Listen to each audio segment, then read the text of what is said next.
Hello, everyone, and welcome to Milwaukee's Tailgate Brewers podcast, part of the MKE Tailgate Network. This is episode 365. I'm James, joined this week by Ryan and Paul. Of course, in the last week, we got the sad news that Bob Uecker passed away. So a lot of our discussion this week is going to be talking about the memories of Bob Uecker, what he meant to Milwaukee and the Brewers and Wisconsin as a whole, really. But before we get into all of that, doing this on a long weekend for the three of us. So, Paul, first of all, how's your weekend been? Oh, this is good. Just low key watching football. It's trying to stay warm, as everybody in Yeah. the upper Midwest knows. It is absolutely freezing right now. So we went and saw Wicked yesterday. We were supposed to do that long ago. We got the kids, but COVID took us out during our first attempt to go see it. So went and saw it yesterday. Pretty good, very timely. Actually, I think it's aged better than when it was originally written. So would recommend. It's very long, 2 hours and 40 minutes, but it doesn't really drags a little bit at the front, but gets going pretty quickly. Yeah, so when I saw it, I went down to the Oriental Theater in Chicago to see it, years and years ago now. This was the movie, not the No, I know. But I mean, it's the same songs, it's the same general. It is very, very close to the musical. Yeah, that is true. Which is, I understand, quite different than the book for those that have read the book, which is, my father-in-law was just talking about this last night. He was saying it was very violent and whatever. But I couldn't get past every time they would get into a part where I was really interested in what was going on with the story, and then another song would come along, and I was just like, it threw me for a loop, and I just did not enjoy it that much because of that, because I guess my wife gets on me about not liking musicals, and it's like, specifically it's that I don't like musicals that weren't around when I was a kid and learned them as a kid. So like the ones that I knew as a kid, like Oliver and Fiddler on the Roof and those, like I'm fine with those. I know all the songs to those are fine, but anything that's happened since, like I just don't have any interest in. Apparently I have failed to have the ability to form new musical taste for musicals at this point. So I'm not a hardliner like Steve Garshinsky, who's just like, musical theater is the worst thing ever. But it's, still, it seems that I don't like new musicals. Indeed. One thing that I think will be challenging about Wicked is they broke it into two parts, and they split it right when the intermission actually happens during the actual musical. But Wicked has, I would say, two famous songs in it, that being Popular and Defying Gravity, and they both happen in Act 1. They do not I couldn't tell you a song from Wicked in Act 2, so I'll be interested to see how the second movie reviews when it comes out, or if they actually go back and develop an additional song or two for it, because you do get to those highlights quickly. So, but for the first part, it's really good. Yeah, it's not uncommon though. Like I think Fiddler on the Roof, I don't know that anybody knows any of the second act songs. That one is also very, very long, but everybody knows like all of the first act songs. So it's, I wonder if that's fairly common. I love that last week on Reporting as Eligible, you spent like 5 minutes on the Bill of Rights, and now we're talking theater kid stuff at the front of this episode. So we're a diverse group here at MKE. So I've just been enjoying the football that is not the Packers' particular style of play. That's been a lot of fun this weekend, watching some of those games, and it's been pretty clear that the Packers weren't quite in the same league as even like the Commanders. So I don't know. Yeah, that one's really matchup specific. Detroit really did run out of players. I think one of the lessons for the NFC North is you guys didn't do a good job scouting each other. So eventually they got the Vikings, which is, if you get in Darnold's face, he turns into a pumpkin pretty quickly.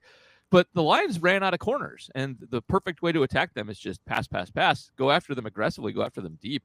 And Washington has a lot of flaws. They do not always run optimal offense. And I'm not a big Kingsbury guy. He's had a good season for sure, but he still had his kind of second season drop off. But the one thing he's going to do against everybody is just go pass happy.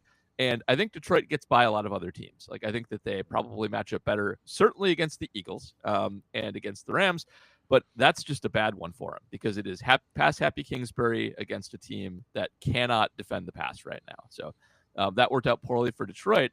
But also, anybody could have copied the strategy that Washington employed, and nobody did it. And this is like, a Matt LaFleur problem. Like, I got to run the ball 25. Like, you don't have to do that if the other team can't stop the pass. You really, you don't have to do that. You don't have to give Josh Jacobs 25 carries every stupid game. Stop doing that. Well, we had sort of a profitable afternoon. We went to the casino on Saturday afternoon. My brother and good friend were in town, and we went to the Liverpool game in the morning, watched that down at Nomad, and then we went over to Potawatomi, and we did very well on sports. We did very poorly otherwise, but it basically balanced out. So everybody walked out basically even-handed, and we have a fairly sizable group wager on the national championship game tonight, which, I never want to root for Ohio State, but It is against Notre Dame, so I guess I could set aside that for the selfish purposes of this. But a big Ohio State win would be very useful for our entire group tonight. That would be perfect. I had the inverse experience when I was in New Orleans, and they have the giant Caesars there. That's like right next door to the Superdome, or a few blocks down from the Superdome, and went down there and did better in the non-sports sections. I refrained. This was the Thursday night that the Packers were playing the Lions, and it was the crazy second game. I avoided betting on that just because I had zero faith in them at that point, and that proved to be correct. But otherwise, made a good night out of it. So, all right, let's get down to business. For those who aren't patrons yet, a reminder that you can go to patreon.com/MKE Tailgate to become one. $2 a month guarantees you get your questions answered both on this podcast and on reporting as eligible. $5 level gets you that question priority plus the additional exclusive content, including the Minor League Extra with Ryan and Spencer. Ryan, are you guys planning something soon? And if so, what are you doing? Yeah, we're going to try to do something this week at some point. I haven't confirmed entirely with Spencer yet as to what we're doing, but we're going to try to get something in this week because we got to talk about the international signings. Yep. We did get a question about that. I'm going to hold off on that. I told the person who asked the question, we're going to hold that for the other podcast. We've got plenty to discuss on this episode. So, but we will talk about the international signings where, once again, the Brewers spread their money around but got 3 guys in the million-ish to million-plus range. And it's kind of a carbon copy of some of their latest classes where they don't necessarily get the highest guys, but they get guys who are very interesting, and that's worked very, very well for them lately. So they kind of spread around money at the top of the market, or the mid to top of the market, and it has worked very well for them. So fingers crossed, but we think there's some guys that could be real impact players here, including one who is from the same place that Jackson Chourio is from. So, and it seems to have a lot of the same skill sets. So we will talk about all that on the Minor League Extra. The Brewers definitely do well there. Definitely worth checking out. Again, patreon.com/MKE Tailgate on Patreon is where you can find us. All right, so it's the day that we always knew kind of in the back of our minds had to come eventually, even as ageless as Bob Uecker has seemed over the years, but he passed away this past week at the age of 90. I think, one of the first things I thought of was thinking back to the last game of the year, that crushing defeat to the Mets. There was a lot of emotion there, understandably, with the way the game and the season ended, but also seemed to be especially emotional for those who had talked to Ueck one-on-one after that game. He kind of made the rounds and spoke to guys individually. And I just remember Christian Yelich had the big puffy eyes. He was pretty much sobbing at that point. And that kind of just stuck with me as like, okay, something must be going on. Maybe he's telling him he's retiring or stepping away or something more serious. Similarly, Jeff Levering, I think, had trouble getting through the end of that broadcast too in the post-game show. Definitely. But all of this, it turned out Ueck was sick. He had small cell lung cancer diagnosed a couple of years ago, and nobody really knew. He handled it kind of privately. Seems like he told some people, but they all kept it private. So I think that sort of helps explain some of the reactions. But I guess nobody really knew how bad it was. I know there was some reporting that like Craig Counsell and Bud Selig went to go see him over the winter, and it sounded like he was starting to deteriorate pretty quickly over the off season. But I was still surprised to get those alerts. I was like in a meeting at work. It was what 9:30 in the morning when the news first came through and the releases went out. But I guess Ryan, where were you when you first heard the news, and what was your immediate reaction? Well, I was at work. I was in the classroom, and I refreshed MLB trade rumors of all things. I try not to check my phone, not take it out and have it, be sitting playing on my phone at school because it's frowned upon. So I try not to do that. And I pulled up MLB trade rumors on my laptop and refreshed it because I wanted to see if Roki Sasaki had signed, if there was any Sasaki news. And the first thing I see, the first headline is Brewers broadcaster Bob Uecker has passed away, and I audibly gasped. And a student who is sitting kind of up towards the front goes, "Top, is everything okay?" And I go, and so I had to say it out loud, and I said, "Bob Uecker's died." And this was a kid who I don't think has any real connection to sports or whatever at all. And they go, "Oh, wow." And I said, "Yeah, wow." So yeah, I was kind of surprised that I audibly gasped when I saw it, because it was just like that surprised me that my reaction was, surprise and shock like that, because I mean, it can't be a shock when somebody who gets to the age of 90 years old passes away. It's just, but still in this case, like it really did floor me, and I was kind of thrown for a loop. And I talked to colleagues throughout the day. I could stop all the people who would normally talk to me about the Brewers. I made sure to stop by at some point over the rest of the day to check in with them, and everybody was kind of like, wow, you're just kind of you're stunned, because it seems kind of surreal. So that was my initial reaction to it. Yeah. I heard when I was at work as well, and 8 million people texted me simultaneously. I think I actually found out about it in the Acme Packing Company Slack. I think Archon posted it like immediately when it happened to the baseball Slack that we have set up there. And, then it was just inundated on the internet. And it is one of those things where you can't be surprised. But also, like, every year he kept going, made it seem like it would always keep going. Like, right. It would have.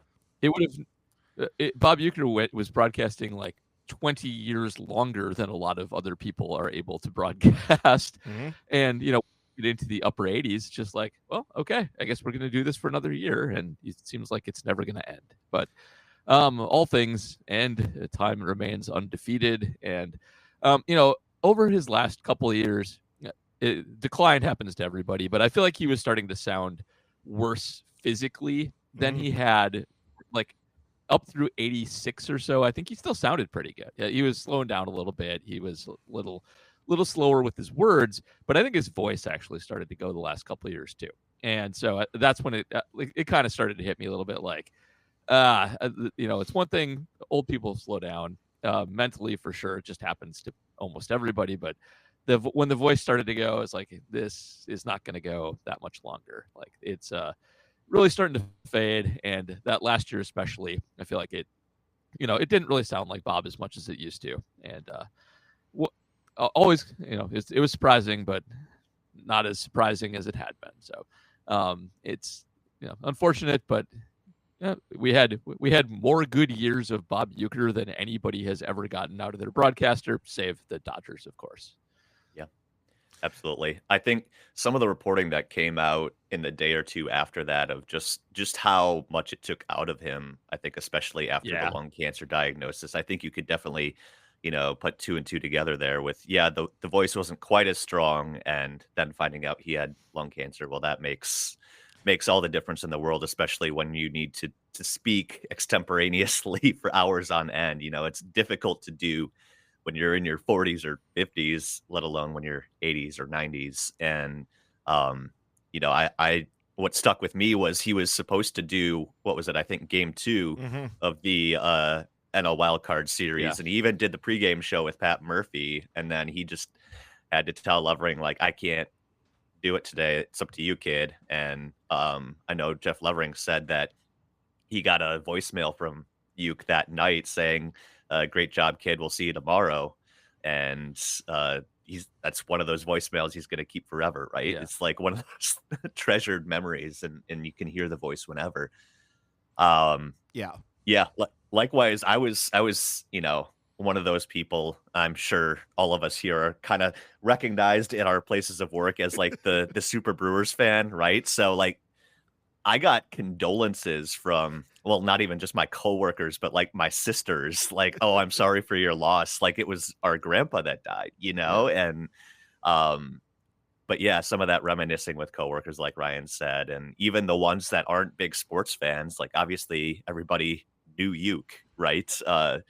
So it was definitely a long day of just trying to grapple with, oh yeah, he's gone, and we're gonna move into a new period here of the Brewers that we've never seen before. He's always been with the Brewers since their inception, and I know we've got some questions on that, so I'll save those thoughts. But uh, I guess we should talk about just beyond the Brewers too, right? Because part of what made him so iconic and larger than life is that he had a huge career outside of baseball, right? I know a lot of us are too young to remember, obviously the start of his career in broadcasting and even entertainment with the start of the Johnny Carson recurring gigs there.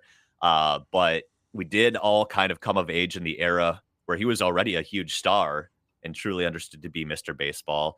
Obviously, I'm a little younger than you guys, not to rub that in, but I still, Thanks, grew up watching Major League a few years after it came out and loved those movies. I watched Major League so many times. I knew when to hit mute on the remote to bleep out all the F words myself, so my parents wouldn't get upset with me watching it so much. That's how much I watched that movie. But I guess next, let's just talk a little bit about his career in show business, because it's really one of a kind, and I think something that would be very difficult, if not impossible, to replicate these days. I mean, not only was he a recurring guest on Late Night, not only did he do movies, he's also in the WWE Hall of Fame for his contributions to like backstage interviews during WrestleManias, the early WrestleManias. It's like, Ryan, that kind of crossover appeal in all these different arenas is just really difficult for any one announcer to do now these days.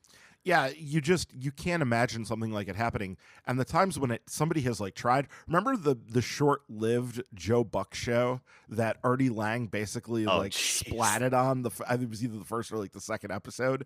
Like even when people have tried to have like that crossover appeal, I guess the closest thing that you could have to it now is there's a couple of former NFL players who have like regular gigs on like Good Morning, like Strahan is on Good Morning America, right?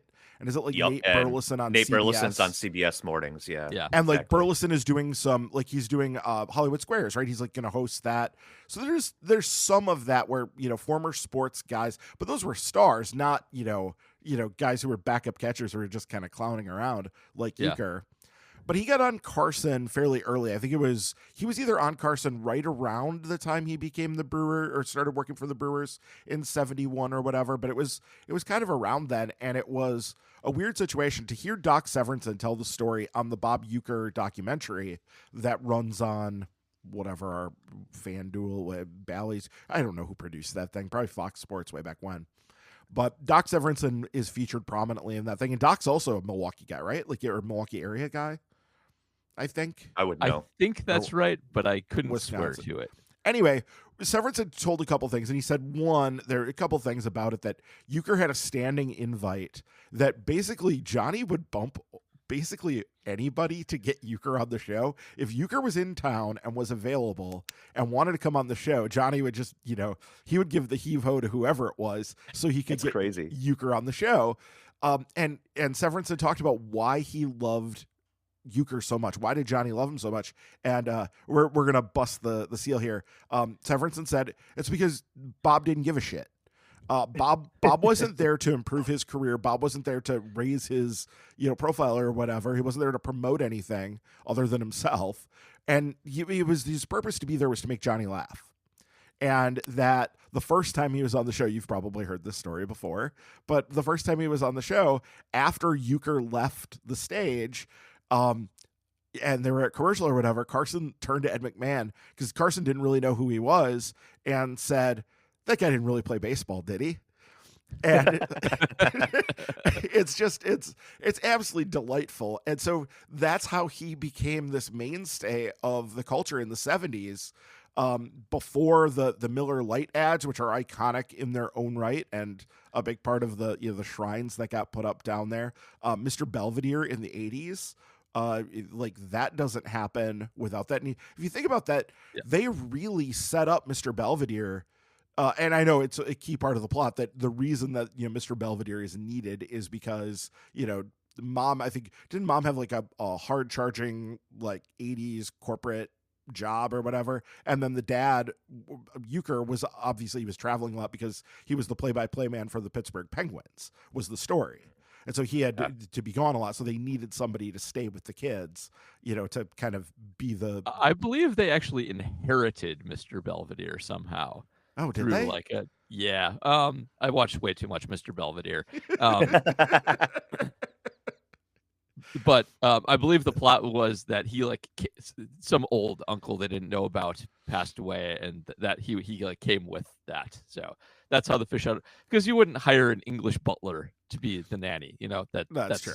The fish out of water happens via some conceit that that put him there. Not that it was not voluntary. So that's why.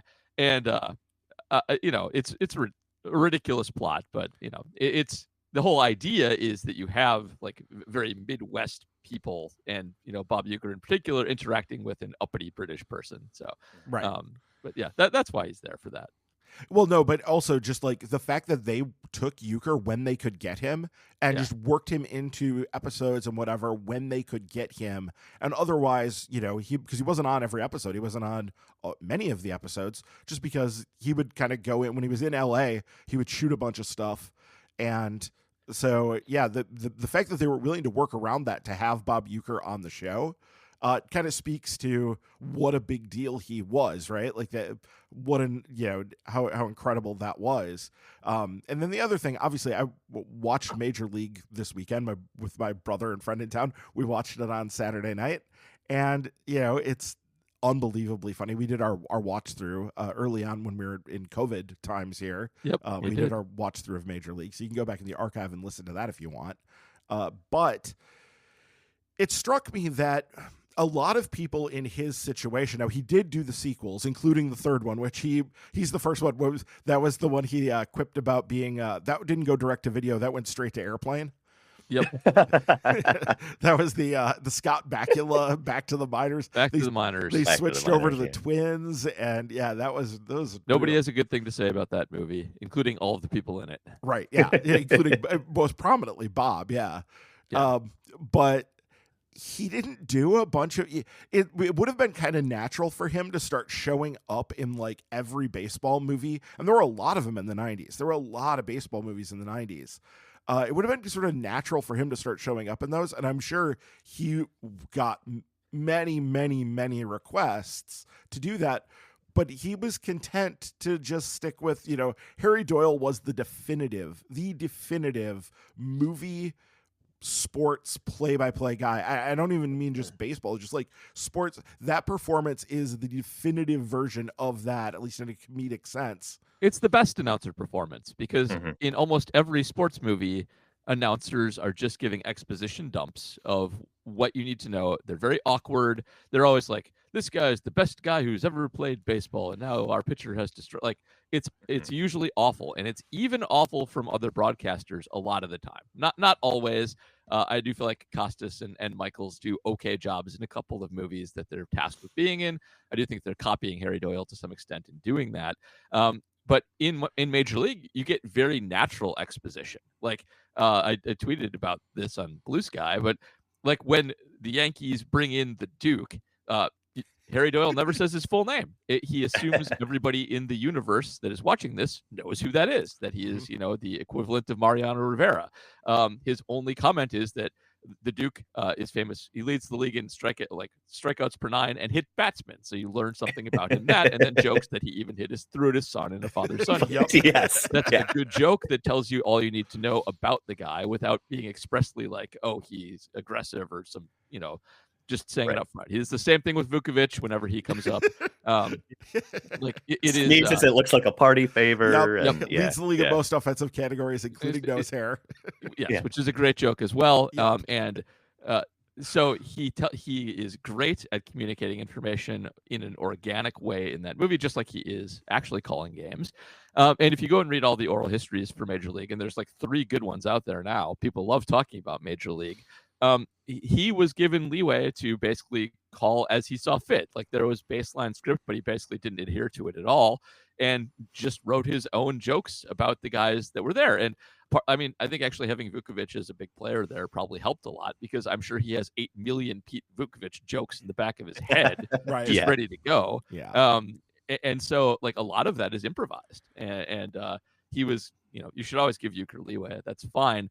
I do think it's it's not hyperbole to call him a genius, because this kind of has been tried. Like people have tried to run back Uecker in other sports, as Ryan alluded to. But the sort of like quick-witted improvisational nature of Uecker is unprecedented, especially among other athletes. Like not to just rip on Tim Dillard mercilessly, but which we do occasionally here. But Tim Dillard's not funny. He thinks he's funny. Other people seem to pretend he's funny, but he's funny in a very contrived way. The NFL tried to do this with Dennis Miller, but Dennis Miller's comedy. So Dennis Miller's turned into something else that he used to be. But Dennis Miller used to be a very respected stand-up comic back in the day, before he went insane. And but the problem with Dennis Miller is he's the least improvisational comic that's ever existed. Everything Dennis Miller does is written out in long form in advance of him ever speaking. And more importantly, Dennis Miller doesn't know football. Bob Uecker is both a genius comic, as you can tell by Johnny Carson's respect for him, as well as Norm Macdonald's respect for him. Norm Macdonald is very much the comics comic. Other comedians like to impress Norm Macdonald, and it is impressive for a comedian to do so. But Bob Uecker also knew baseball inside and out by virtue of playing it and having the respect of the players and living it all the time.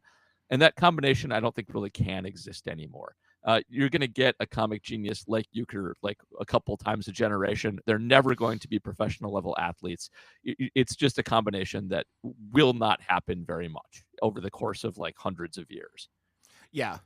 I've seen some of the, tribute videos pouring in, and it's most, people just posting old clips and stuff like that. But you mentioned Norm Macdonald. Norm Macdonald was telling Bob Uecker jokes like in interviews, like that level of, impressing Norm Macdonald, thinking he's the funniest guy ever. Ueck is that Norm Macdonald sitting here telling Bob Uecker stories and jokes in the Norm Macdonald way, which just adds another level of hilarity to it. John Fogerty biting the head off chickens. Yeah. I saw like Al Michaels, an old clip of him on like the Rich Eisen show talking about, the old national broadcasts that were, Howard Cosell, Al Michaels, and Bob Uecker in the booth. And, Cosell had this, reputation of being kind of an uppity announcer and taking things seriously and being so intelligent that he used the big words. And Al Michaels is telling the story of Cosell's calling for a bunt in a situation where it didn't really make any sense to do that. Uecker's trying to let him down easy on that. Like, yeah, you could do that, but I don't know if you want to do that in this situation. And Cosell turns to Uecker and goes, "Why do you have to be so truculent? You do know what truculent means, don't you?" And Bob, without skipping a beat, goes, "Yeah, if I lent you my truck, you'd have a truculent." And yeah, Cosell wanted to strangle him. Yeah, exactly. And it's stuff like that, thinking on top of his head like that, where oh my God, you can't replicate that. No, and you really can't.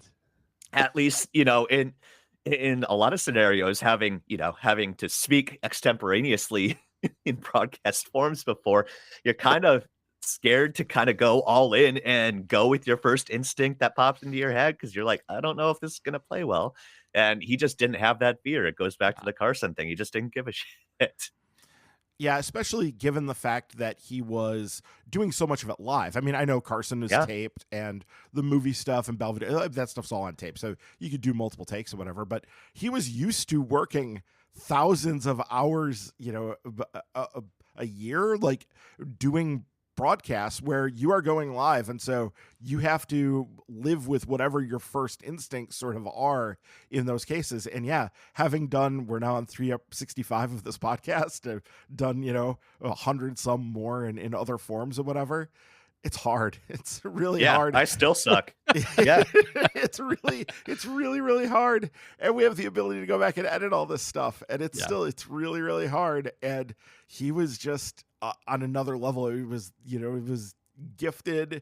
And I'm sure he worked at it really hard too. I don't want to make it sound like he just had the natural ability. I'm sure he worked at it really hard and was, very, very careful about stuff because, he also, I'm sure he said stuff that could have gotten him in trouble in a different era, but like, there's not like a big record of him for somebody who was doing what he was doing. You would think there would be more scandal, like big public scandal in terms of the time he stuck his foot in his mouth and said a certain thing. And there just isn't. I don't know if that's been erased by time or if it just never happened. I think he seemed to have a really good instinct for it. I do think he has a good instinct for it. I think he is pretty, this is part of, I think, comic genius a little bit of, he's willing to roll with stuff and sort of portray stuff in a very lighthearted manner when he's not comfortable with it. Like the furries thing, which could be, and iconic. Borders on being offensive a million times over, but like all of his jokes are very much like not judgmental at all. They're very much like, hey, whatever. This is interesting. This is unusual.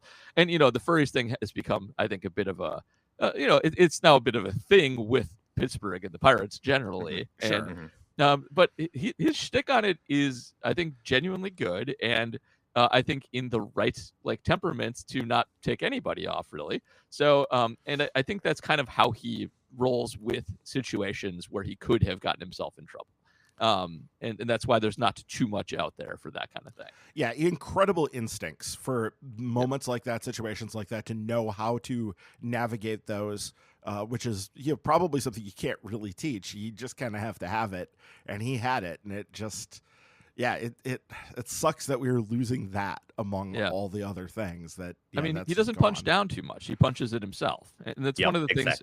One thing about like self-deprecating comics generally is you actually need to be a supremely confident person to be self-deprecating in the comic sense, because you need to actually look at all of your foibles and be able to discuss them without becoming embarrassed by them. And that is a rare feat as well. You hear stuff about Uecker behind the scenes, and it is more like he is a supremely confident like guy. Again, to be a professional athlete also kind of requires that, even one who played like Uecker. And so that I think does help there, where he is often looking inward. He knows what he is. And for anybody else, like he's not going to just rip people to shreds unless they actually do deserve it on rare occasions. Like for instance, I think one of my Uecker memories, just to jump ahead a little bit, one of my big ones is whenever he was calling a game in the 80s against the Twins and Juan Berenguer pitched. For those who don't know who Juan Berenguer is, if you're not my age, you wouldn't. He was a relief pitcher for the Minnesota Twins, and when he would strike somebody out to finish an inning, he would do a little dance. And everybody hated Juan Berenguer for doing that, as far as I could tell, for showing people up. And Uecker actually loved ripping that guy to shreds. But, most relief pitchers didn't show up people, so that was a good one. But for the most part, he wasn't mean. He was very much just like rah-rah for the Brewers, and unless you ticked him off somehow, legitimately, he would kind of let stuff go. So good for that. All right. Before we get to questions real quick, I think we should talk about all the opportunity that he had to leave, especially at the height of his fame in the 80s. But no matter how big of a deal he became, he was still in his heart a Milwaukee guy. Obviously grew up in the Milwaukee area, signed with the Milwaukee Braves, stayed in the area even up until the end, right? He had a home in Menominee Falls. So I think he had plenty of offers to leave, especially in the 80s, and I think there was a point there where obviously I wasn't around for a lot of that, but understanding the level of fame, the regular appearances on Johnny Carson, who taped out in LA, not New York, the Mr. Belvedere stuff, the movies, it would have made a lot of sense for him to shift over and, if not, do radio with Vince Scully or something like that, call Angels games or stay in California, right? And he never really did that. Ryan, you mentioned that Steinbrenner desperately wanted him in New York. And can you imagine how much that played? We were talking about that before we started here. Yep. I think it's hard to imagine somebody doing that today. I mean, obviously we've had Brian Anderson in Wisconsin for a decade plus at this point, but he's even then, becoming more and more part-time as he does the TNT stuff and becomes sort of the face of Turner Sports. And that's great for him. And we can take what we get from him in Milwaukee all the time. But like, nobody would ever really compare to Ueck in that way, right? Yeah, and it is amazing that he didn't leave. I mean, it goes to show that he did have a certain, I don't even know if it was necessarily loyalty. This is where he wanted to be. This is what he cared about, and he wanted to stay in Milwaukee, and this was his priority. And so even when Steinbrenner came and made him what everybody understands to be like a Godfather offer, basically like, we will pay you what it takes to get you sort of thing, he said no. He just stayed with the Brewers and stayed here. And like, yeah, like you said, didn't jump to LA when it would have made all the sense in the world for him personally to just not have to get on the plane so often to fly out there to do various recordings or appearances, whatever. He just said, no, I'm going to stay in Milwaukee, and that's where, I want to be. And yeah, it is kind of hard to imagine somebody, well, it's hard to imagine anybody attaining that level of fame from being a baseball announcer, period, at this point. But also just, yeah, to stay the way he did is pretty remarkable. And I think there's such a strong tie to the community for things like that. Though we should mention, because I was watching the Hall of Fame speech again, and should mention he wasn't actually born in Milwaukee. He was born on a margarine run to Chicago. Yes, to Chicago. Right, exactly. Which is, it's such a great story because most people have no idea what the hell that means. It's a very specific joke to people who you have to be from Wisconsin. Yeah, to be from Wisconsin to get that joke. If there's anybody who's listening to this who doesn't know the joke, for a while, because of the milk lobby in the state of Wisconsin, it was illegal to sell margarine in the state of Wisconsin. Big Milk. That it was. Because Big Milk wanted to keep it all for butter sales. And so they were on their way down to Chicago to buy that. And that's when Mom went into labor. But I had forgotten, I hadn't watched that speech in a very long time. And I had forgotten all the stuff about him being born in a manger and being swaddled and all that. It's just so good. The material, even though I hear it and I go, yeah, I've heard Bob make a lot of these jokes often. I've seen him enough that I've heard these jokes. But his delivery is just so damn good in that speech. And he had people rolling in the aisles and caught me by surprise a few times where I cracked up too, where it was like, oh, right. I forgot about that one. And yeah, just really, really hard to imagine that sort of career today and staying in Milwaukee the way he did. It just super unique. Yeah. All right. Let's do some Patreon questions about Ueck. First, we have Tricky Henderson, who's writing, Uecker provided something beyond this world for the Brewers, and now he's beyond this world for real, sadly, and the Brewers will enter 2025 without him for the first time in team history. His influence on the players is immeasurable and his war incalculable. Just want to hear any thoughts you have on Ueck's influence on the team, your memories of him, and what the Hall of Fame afterlife might be like now that he's, in the front row. So we've shared a lot of memories already, but I think just influence on the team too is something we haven't really touched on. Like he was one of the guys for decades, going back to Yount and Molitor. They'll talk about how close he was with the guys, and even more recently, the iconic images of him celebrating in 2011 and in 2018 and, getting the champagne baths and just being in the middle of it as an elderly man in the middle of those environments. And everybody, to call him a mascot kind of seems demeaning in a way. But he's sort of what, like he was like iconic in that same way. So I guess Paul, how it's a big void, right? You're not going to ever replace that. But I guess what do you think he meant to the Brewers beyond just calling the games for them? I do think he was unique. So aside from being good at his job, unique as sort of like a bigger than life personality representing the Brewers as a whole. And being amongst, so I don't think you'll ever have a relationship with the players and the announcer like this again, unprecedented, just because most announcers just will never have this kind of background. You may have players again, but I don't think you'll ever have a guy who wants to be in baseball to the level that Bob Uecker wanted to remain in baseball again. Like for most announcers, it's a job, and then you go and you live your life. And I think Uecker just wanted to be on a team forever. And if that involved being the announcer or anything else, he liked doing that and then going and hanging out with players, guys who understood what it was like to play the game. And also then with that came a level of authenticity in speaking on air that you will never see again. Guys will always be guarded against any other announcer. Even team employed people are still, to some extent, likely to say something on air that maybe you remain guarded against. And with Uecker, you knew that wasn't going to happen. Uecker was the king of editing himself on air versus what he actually could say when he wasn't on air. Those stories abound. So, and so you could trust yourself around him. And I think that is more than anything what he really liked. Baseball players would be themselves around him, and he really wanted to just be in the game to that level and that extent. Bob Uecker can never happen again. It's absolutely impossible with the media landscape, with just the development of how announcers come up through the minors into the big leagues.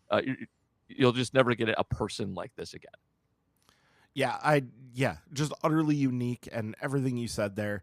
I think about, him going down to the clubhouse, and we don't know what he said to Devin Williams when he put his arm around him, but whatever it was, everybody has said Devin Williams was smiling after, obviously the worst day of his career to date when he blew the game and gave up that home run to Pete Alonso in Game 3 of that series. And Bob, knowing what he knew about his situation, doing that and having the grace to do that, and then the fact that, whatever it was, we'll never know probably. I doubt Devin Williams will say, but the fact that he put his arm around him and made him smile in that moment, that it had just stood, since I started hearing talk of that has really stood out to me as sort of a, and there have also been a lot of things that have come out sort of in the days past that, like, he was always very quiet about things that he did, but he was very involved with the MAC Fund and apparently with the Make-A-Wish Foundation, making sure that they could get access, because he had such access to Hollywood, especially in his younger days, that he could get and arrange things for the Make-A-Wish Foundation that other people couldn't necessarily do. And then he just kind of quietly went about and did that stuff. Those memories are going to stick with me for a while as well. Absolutely. Lucroy Suitcase asking next, I'm really going to miss Uecker keeping crappy games entertaining. He definitely is what helped keep me there through the bad years. What are your favorite mid-game ramblings of Uecker? Paul, you mentioned the furries thing. That's probably my all-time favorite, because he just he would go on these inning-long riffs, even multiple inning-long riffs. I think there was another one, I can't quite remember the details too, where he was basically on the fly writing a sitcom about Wrigley or the Cubs or something like that. And you can now find these videos. They're like 8, 10, 15-minute long videos, right? Because he kept the bit going through entire games. But that's a skill in itself, Paul. Like, a lot of announcers just struggle to find things to talk about. Yeah, he had so much built up to talk about when the games got bad. A lot of practice, too. I mean, it's the Brewers we're talking about here. Right, exactly. But filling the dead air during bad games is just the most difficult thing in the world, and so many announcers are terrible at it. And for Brewers games, it was almost a drawing point to some extent because you knew you would get you'd get shtick, you'd get actual like routines, and they were actually quite good. I mean, the Phillies one is what sticks with me more than anything for sure. If a game got into super long extra innings, he would do things like the Cubs sitcom. I also remember that one. I think that was during like a 17 inning game where no scoring happened for a while. Yeah. But those were all great. Specific riffs are like I watched that one specifically to prepare for this. So also just one thing I always also really liked was if I'd go to a game and something exciting happened, the way that they would always time the post-game show was, I'll just say Pat Hughes specifically, because when I was a kid, that's who the other guy in the booth was. They would end the game and they wouldn't go right into highlights. They would have Pat Hughes first recap the National League and then go to commercial and then recap the American League and go to commercial.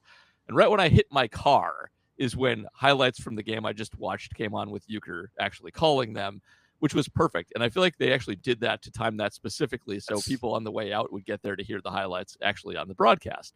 Great producing, yeah. Yep, that is fantastic producing. That's such a good job. But the one that always stuck with me in my memory was went to a Rangers game, and like I pulled up the date here. Oh shoot, I clicked onto Juan Gonzalez stats because he played in that game. May 15th, 1992. I'll always remember this game because I was at it, and it ended with a walk-off grand slam by Franklin Stubbs off of Kenny Rogers. Amazing. Yeah, really good.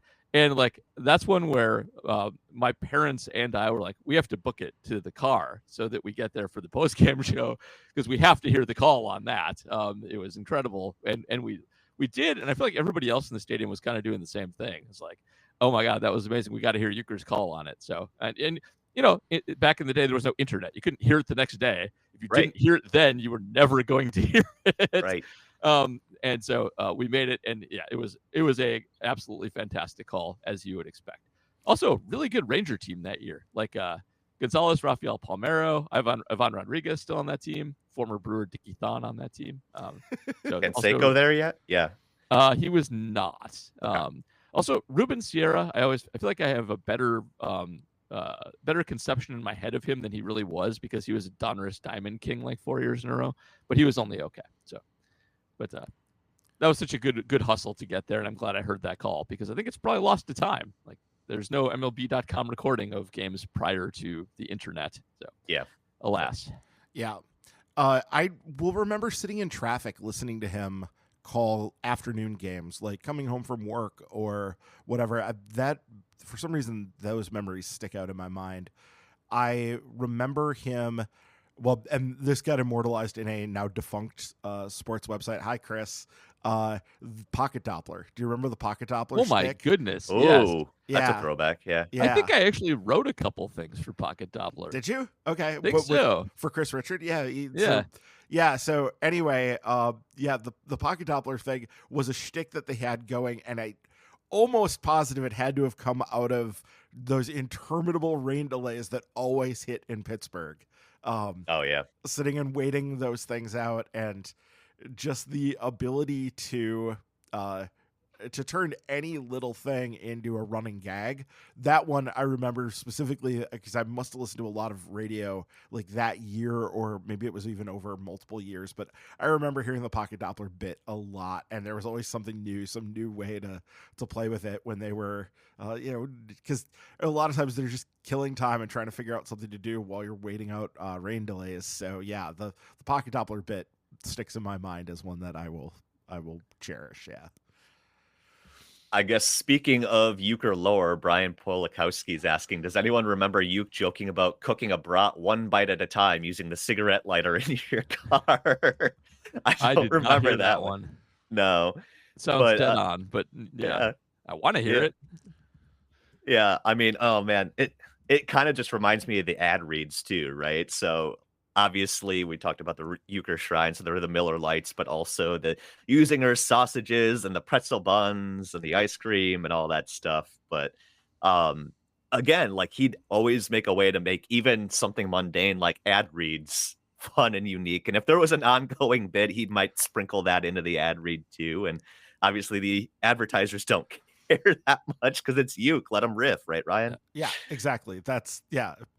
And yeah, I don't have any specific memory of this one either, but yeah, that does not surprise me at all that he would start riffing on that. It's just, yeah, prime Ueck. Adam Post asking, what are some possible things that the Brewers could do to appropriately commemorate Ueck this season? I think obviously we're probably going to have some sort of uniform sleeve patch. They've already, changed the profile picture on the social media pages to something like that. So I think we could probably expect that. I'm sure down the line, if they haven't already, they'll name like the press box after him or something like that. But Ryan, what are some other ways do you think that they could commemorate him? Maybe even like through the year.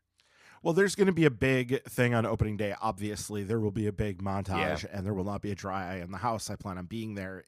That's just part of what you're going to do. But I would imagine there's going to be something on other days when they do some other things for him. There'll probably be a bobblehead. I'm sure there will be a bobblehead. Like that seems like a thing that you can guarantee will be there. But also just some other things as well. As far as the individual announcers, I bet you there's going to be some subtle mentions. Levering, Grindle, Anderson, these guys are going to do some things. Ib Schroeder, they're going to do some things that are tributes to Ueck. I bet there will come down, and I doubt we're going to get any big, just a bit outside, those sorts of like iconic things that are his, but maybe some ones that are somebody's going to say, right down Wisconsin Avenue at some point. I would be shocked if they didn't. The little things like that are going to mean a lot because, we all have such experience with listening to Bob for so long that there's a lot of these things. And so inappropriate moments, inappropriate ways, maybe the first home run will get a get out here gone. Yep. Things like that we're probably going to see, and it's going to make us happy. They should bring back the dollar seats for this season. Oh, which they had when Miller Park opened. They had what they called the Uecker seats, and they were $1, and they were up at the last row behind home plate. And they should bring that back for the season. Great idea, absolutely. Patrick Depper writing, one hit. That's all we got. One goddamn hit.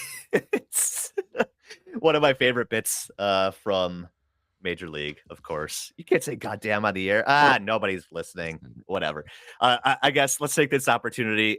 Paul, what's your favorite Uecker line from Major League? I do think it is the party favor line. That cracks me up every single time. It's such a good joke, like using offensive as the double meaning of offensive for Vukovic.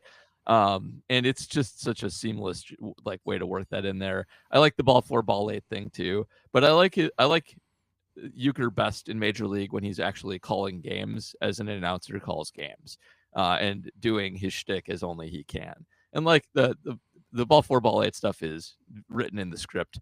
I think just a bit outside is probably not, but that one in particular is my favorite. I think it's also good that there is a Brewer on the opposing side of the insult, which most people probably, Milwaukeeans obviously are very aware of who plays Clue Haywood. Probably most people aren't. Like probably nobody.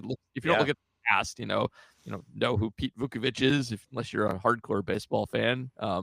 But I like that one in particular. Also, Vukovic is great in that movie too.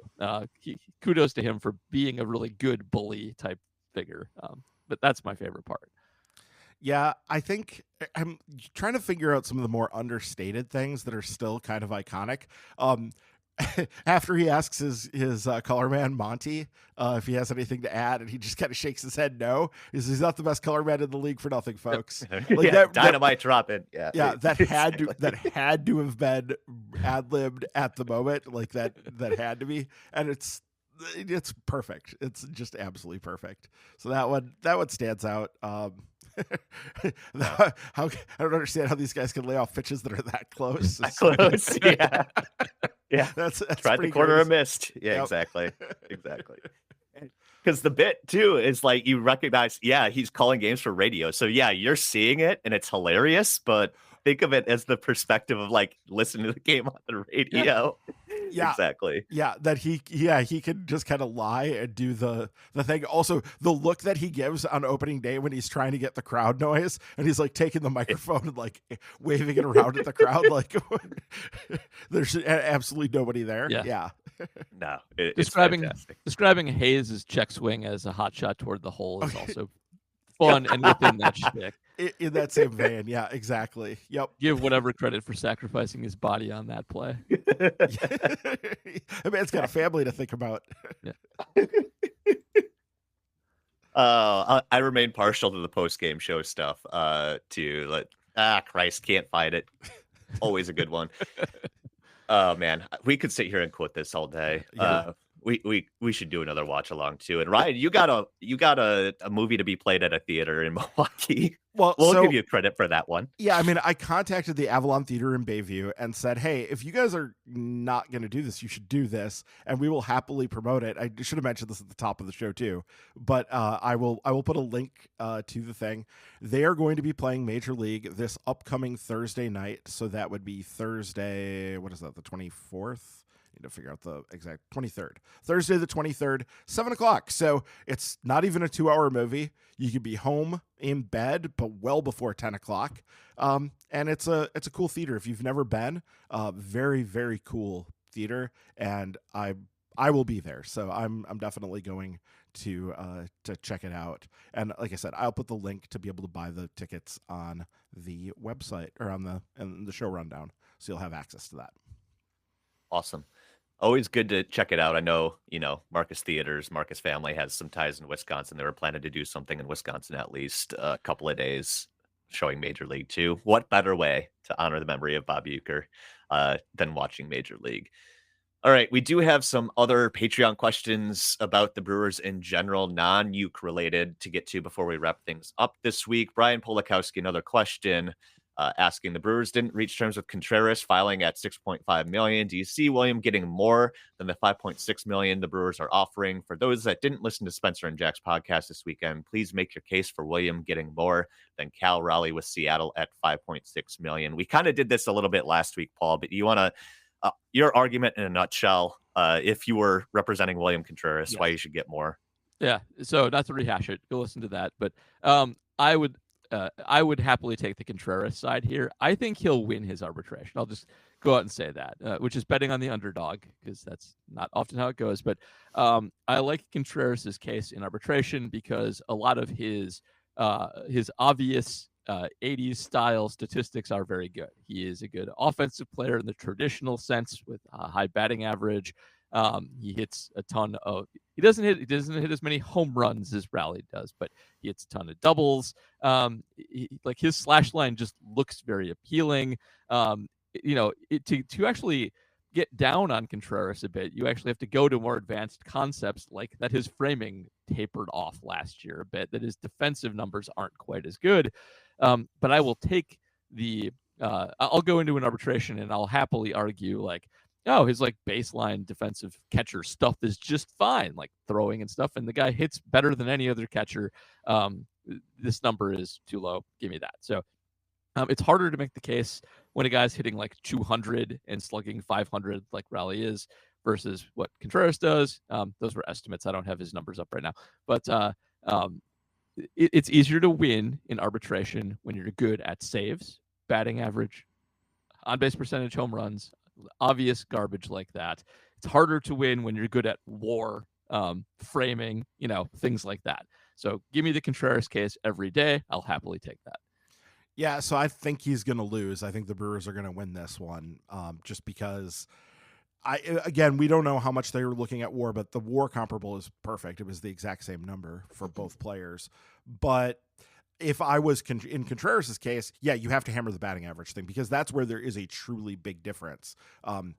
Contreras edges out in front of him in RBIs. There's 192, and there was a big edge in home runs for Cal Raleigh. That was like 12 or 14 more home runs. It was a lot, yeah, that he hit.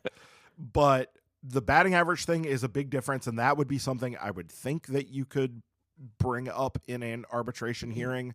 And I would also hammer William Contreras has started 2 All-Star games. He is a player on that level. Down ballot MVP votes. Yeah. Give me all that crap too. Yep. People love that stuff. The league's own network promotes him as the top catcher in baseball in all their position rankings. So yeah, I mean, stuff like that.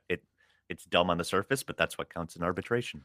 Yeah, I suspect ultimately the RBIs and the home runs thing is going to be the thing that wins out. And just the fact that players so rarely, that's the other thing we got to remember, is that the team side wins these arbitration hearings most of the time, which is really kind of it's the design of the system. It is to maintain the precedents. And so to break precedent, he is going to have to break through and like basically overturn, like a dozen plus years of precedent to do this.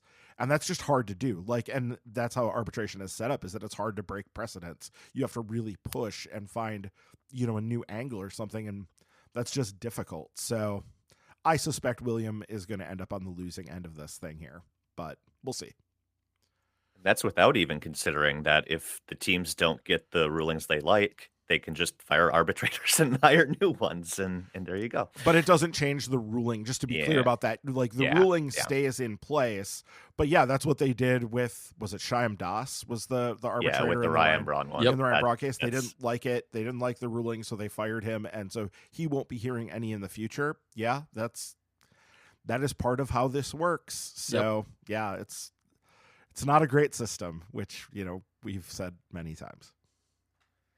All right, Ryan Ziegler asking, as somebody trying to learn the game a bit better, this isn't a Moneyball question, promise, with a small market team, why don't we see more young prospects get brought up maybe a bit too early? I know most teams want to develop their players for the future, but why not bring them up a little sooner than expected to see if you can compete? We trust rookies in the NFL in a 17-game season. What's the downside in a 162-game season? So I guess, Ryan, beginner level stuff in terms of why can't we compare this 1-to-1, and how big of a factor is the service time clock in all of this? So the service time clock is absolutely huge in this, in that when you bring a guy up before they're ready, you are giving up some control time of that player where they're probably not going to be as good as you would hope. And so that's why, like, Jackson Chourio came up when he did. The Brewers didn't have anything to lose. They were just willing to say, yeah, we'll ride through some ups and downs, knowing that there was going to be early struggles, knowing that was going to be part of the thing. They thought it was worth it. If Chourio hadn't signed that extension, you wouldn't have seen him as quickly as you did. And there are both, financial money reasons, like we just talked about. There's also just there's some risk involved in doing that too. Bringing guys up before they're ready, before they're really ready to hit the ground running at the big league level. And teams are very acutely aware. They can look at this stuff much more granularly now than they could have in the past. This isn't a gut feel thing. They're looking at very specific things like, how well is this guy hitting off of specific, sorts of pitches he's going to see in the big leagues? How good is he at laying off, borderline pitches, because that's a skill that isn't as important in the minor leagues as it is in the big leagues, because everybody's able to kind of paint around the corners in the big leagues in a way you don't necessarily see in the minors. So there's just lots of different factors that go into this. But obviously a big, big part of this is the service time thing, and basically giving up time that, for a player who's not producing and not really justifying being up there, paying for that and losing control on the back end is just going to be a tough sell. So I think that's probably, the number one thing, but it's also beyond that in the Brewers specific case too. they have a high bar to be in the big leagues because they're trying to win all the time right now. So when you're a team that is trying to win, you're going to have a higher bar to be in the big leagues. You're not going to be as flexible with trying to let some guy take his lumps at the big league level. There's just less opportunity for that. And yes, I know it's 162 games and there's more wiggle room for that, but you just don't have as much wiggle room when you're trying to do what the Brewers are trying to do, to be able to sort of indulge, well, let's let this guy work out his problems at the big league level. No, that's kind of what AAA is for, when you're trying to win. Yeah.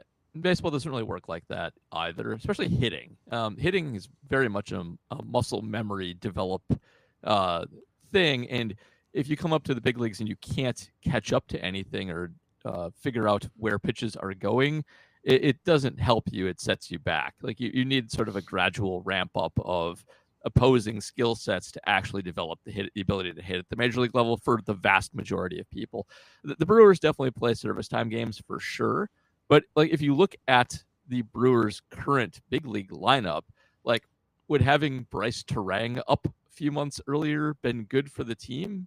Probably not, and probably would have made him an unplayable hitter. Like that's for the most part what you're doing. Like Chourio is a unicorn, and honestly they dealt with it by giving him a lot of money and did get him up early. Most teams would have, I think, kept him down quite a bit longer for service time manipulation issues. But it's just football's its own thing, basketball's its own thing. A lot of times the skills that you need to employ in those sports are more or less fully developed. You just need people to get bigger and faster and learn a few nuanced things.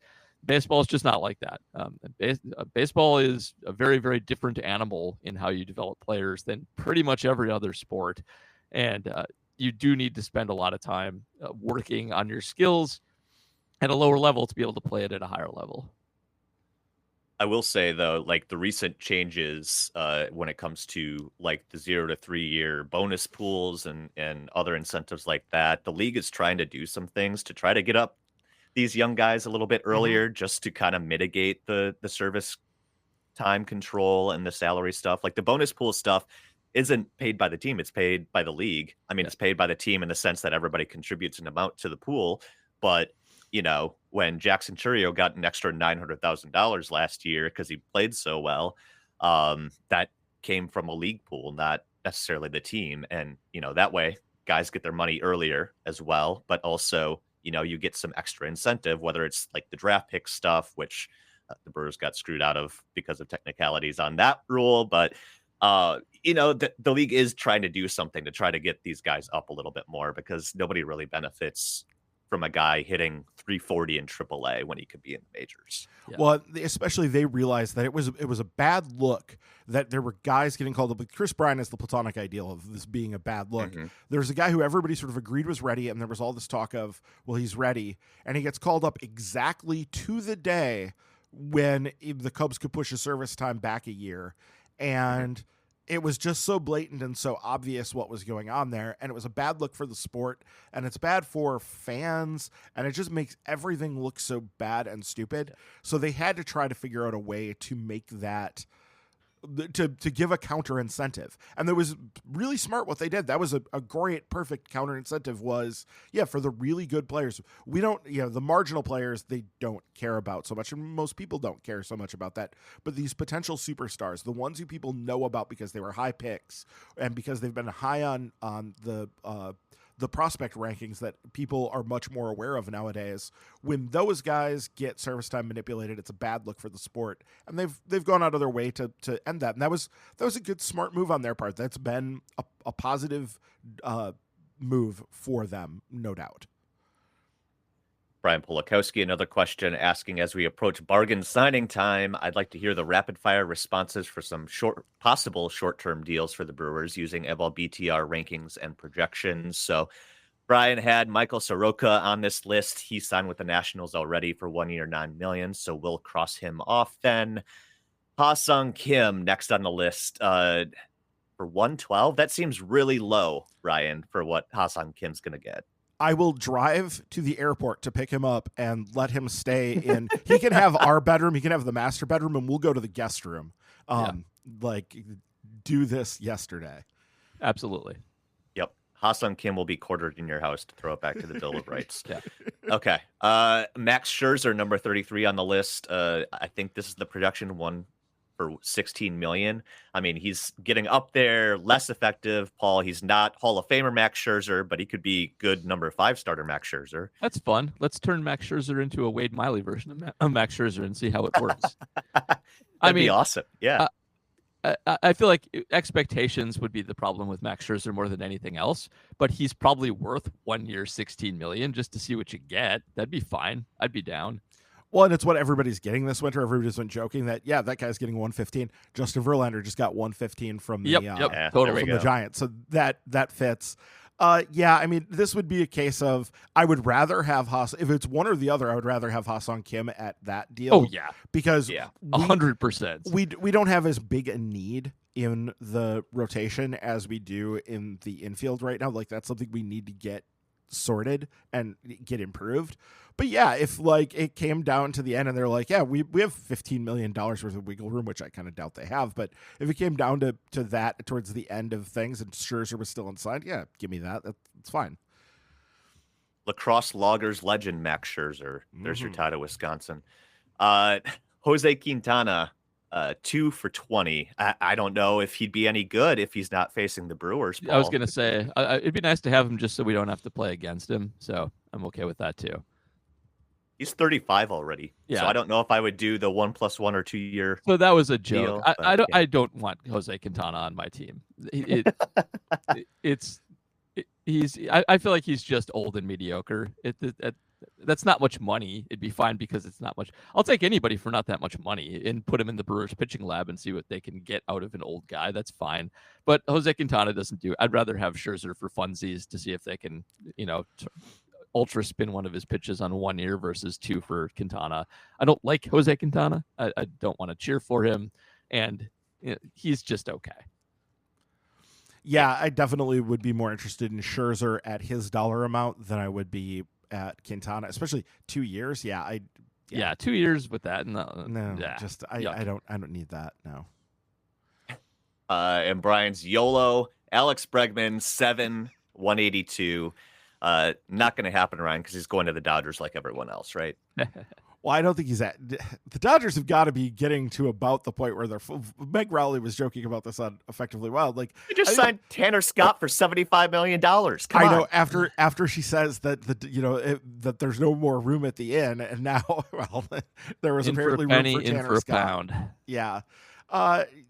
Yeah, I mean, we've talked about Bregman endlessly, and it's whoever signs him, it's going to end poorly. I guarantee you that. It's a question of how many good years do you still have left, and looking at some of the fall off that he had last year, I would be concerned that the fall off would come very, very quickly. So not necessarily in year 1, but by year 2, 3, I would start to get pretty worried that Bregman would be a shadow of his former self at that point. So it's just, we talked about this a lot. Yeah, no. Yeah. I'll be surprised if he gets 7. Let's assume for a second the Dodgers actually are done, which maybe they are, maybe they're not, but they certainly can be. I mean, they're pretty loaded at this point. The suitor that does decrease the suitors list for Bregman somewhat substantially. Nobody else has been willing to throw around huge money. And I do feel like if you're projecting 7,182 for him, that it does sort of assume that there is a Dodger out there to do that. If that's gone, you might not get that. Like, you might start to see this come down quite a bit. I think they overshot the market. I think Boris has had a very good offseason. I agree. I think they did. They overshot the market here because there was, what was it, 6 or 7 and 159 was on the table from the Astros, and they spit on it, and the Astros were like, okay, fine. Right. Christian Walker and Isaac Paredes, come on down.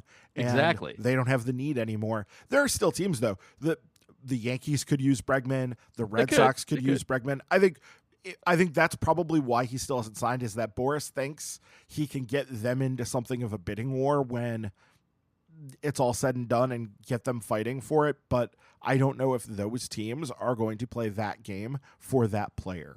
So we will see. But yeah, if you had to take the over under on the deal that he was offered by the Astros, that like whatever it was, 6 and 160 or whatever, I would take the under on it handily at this point. Yeah, I'll take the under on it too. Yeah.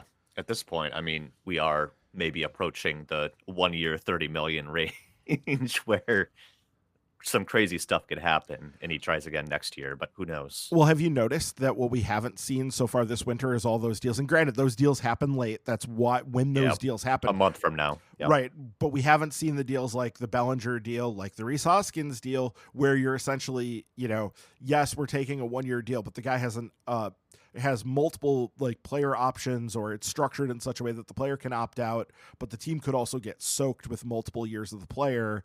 And we have not seen that yet. And I think it was because it went so badly so many times last year. Montgomery down in Arizona. Yeah. Another one where it went badly. Like, it did work in the case of obviously Blake Snell. Blake Snell got it. Yeah, but it was rocky at the start for him too. But it was rocky at the start for him. Yeah. Oh, by the way, another guy who's with the Dodgers now. Good God. Yep. All right. Last couple of questions. Michael Parr asking, can the Brewers use Venezuela as a source for at least prospect talent the way the Dodgers are using Japan as their farm team? They seem to have the best contacts there of any MLB team and had a few big hits such as Churio. I think this is a good shout, Ryan, because the Brewers' history in Venezuela is actually quite a bit longer. Like Alcides Escobar, it goes back to that in finding guys like that. So obviously their operations there are solid, but Roki Sasaki's not coming out of Venezuela either.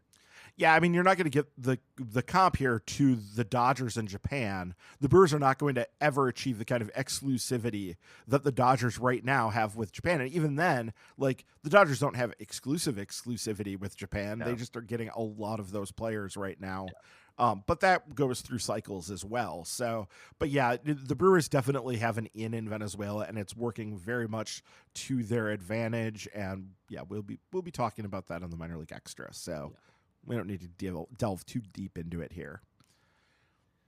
Ultimate Vehicle Fight Club asking our last question of the week. Do you think the Brewers not having any primetime games with ESPN this season has anything to do with the TV deal saga, or does ESPN just not care about presenting a small market team regardless of how good they are? A little bit of both. I think there's still some space, Paul, in the second half of the season for them to sneak in, but what do you think? And they might, but I just disagree with ESPN and just all the national broadcasts over the last couple decades.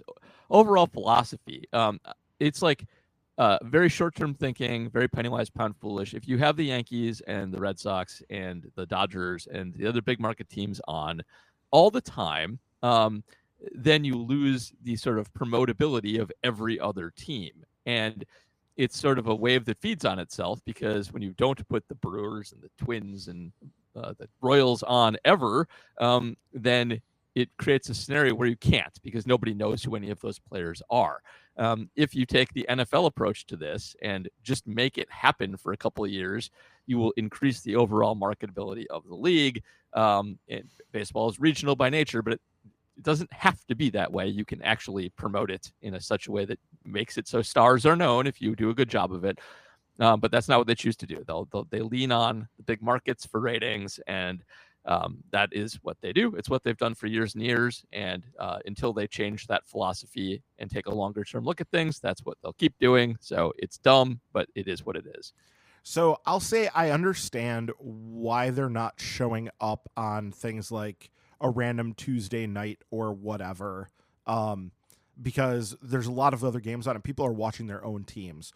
Where I think you're most correct here, Paul, is when you're talking about the fact that they're not doing this for the Sunday night game of the week, when it's exclusive window, when they can really have the attention be paid to, two teams in specific and really make them the centerpiece of the sport for a few hours. The fact that they're so often going back to the same 5, 6, 7 teams over and over and over again in that specific situation, that's where the big missed opportunity is, right? Like, And I understand why they do it, because it's always about maximizing revenues this quarter. Right. We need to get the most eyeballs we can on this thing. And so they're doing that. But I don't know if you guys were aware, but when they started, their deal with Major League Baseball was they had to do one game, because there's 26 weeks in a baseball season. And when they started Sunday Night Baseball at ESPN, there were 26 teams in MLB, and they had to, by contract, go to every single stadium. Did you realize that was a thing? Yeah, every single stadium had to be hosting at least one Sunday night game every year. I don't know how long that lasted, but it used to be a thing, and it's not anymore. So it is a missed opportunity, like Paul said. That really is frustrating. And as far as like the weeknight games, they will get some of those, because those get scheduled in the season, like your random Tuesday night or Thursday night games or whatever. Those will pop up down the road. They just don't have anything scheduled at this point. But yeah, not being on Sunday Night Baseball it's bad for the team. I think Paul is right. It is bad for the sport. I mean, look at the NFL. The most anticipated playoff game in years is between Buffalo and Baltimore, right? Like, not exactly. Yeah. It was, yeah. I mean, that game turned out fine. Though, in fairness, there have been times when the NFL has been crappy about this, too. Remember, the Packers weren't on Monday Night Football from, 82 to 94, Paul? Like, they went more than like a dozen years without being on even in Monday those Night eras, they would put on good small market teams. Yeah. Right, yes. Yeah. How many times have we been subjected to the Giants on Sunday Night Football, or the Bears or whatever? I mean, obviously, they do the same thing, too. And I'll be interested to see what happens when ESPN's MLB deal comes up, because I think, Amazon's charging hard on that and stuff like that. So that could change, obviously, as well. All right. That'll do it for questions this week. Thank you, everybody. A reminder, patreon.com/MKE tailgate. Patrons get question priority, $2 a month there at that address. Is all you need to fork over to us to make sure we answer your question every week, both here and on Reporting as Eligible. New patrons, folks joining on, also get a shout out, Ryan, when they join up. Who do we have?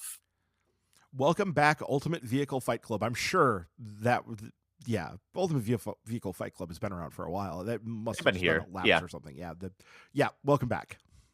Absolutely, and thank you for that TV question that we tackled just recently. So, thanks again. And thanks, everybody. Even if you're not a patron, you can go and help support us another way this week. Go to Apple Podcasts, Spotify, wherever else you're listening to this. And please do give us a 5-star review. Help us crawl up those baseball podcast rankings. And while you're there, please be sure to hit subscribe or follow, whatever the option is on your platform of choice, to make sure you never miss an episode.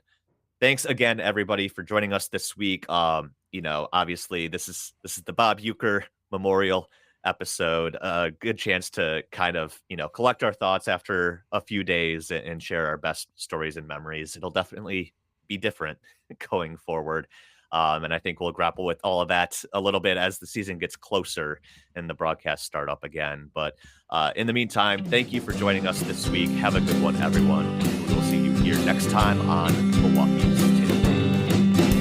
Fair weather fan, it's not what I am, even though the simple code has changed. I might smile and joy when company employed. Your soul can't be rearranged.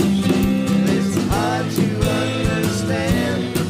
It's so hard to understand. Fair weather, fair weather, fair weather fan. Post-game show is brought to you by Christ, I can't find it. The hell with it.